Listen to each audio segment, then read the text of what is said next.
sitting inside the Imperial Sapphire Tavern.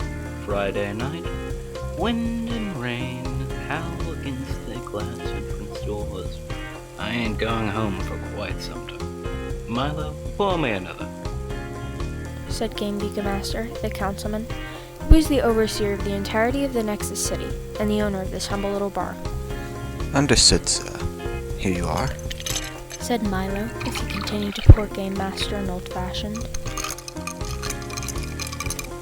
Thank you kindly, my old friend.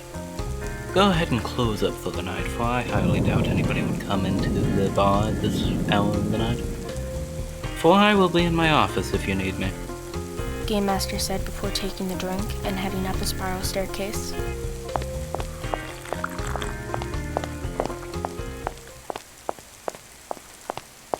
Upon reaching the third floor, he opened a rather old ornate door and stepped into his office.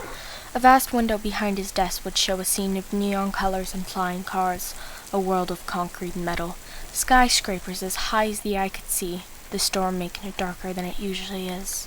Game Master admired the view for a few moments, took a sip of his drink, and sat down at his desk to continue working. Upon logging in, a synthetic voice was audible. Welcome admin, GM, loading Nexus database. As Game Master heard this, he cracked half a smile.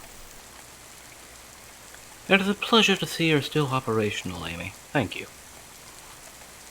As per usual, the voice didn't respond, for it was just a recording that played. When the database had finished loading, the Nexus Council's official seal briefly appeared, and then moved to the general tiresome statistical information.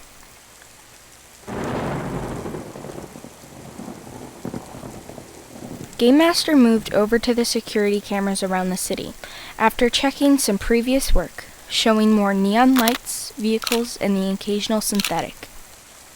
Despite the fact that it's raining and the dead of night, several thousand people still went around with their daily lives.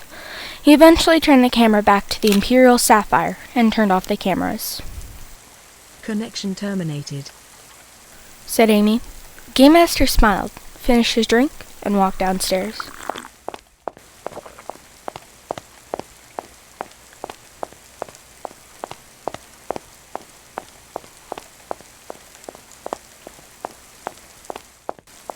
Milo had already left for the night. Game Master let himself out and headed towards his home, vanishing into the rain and night.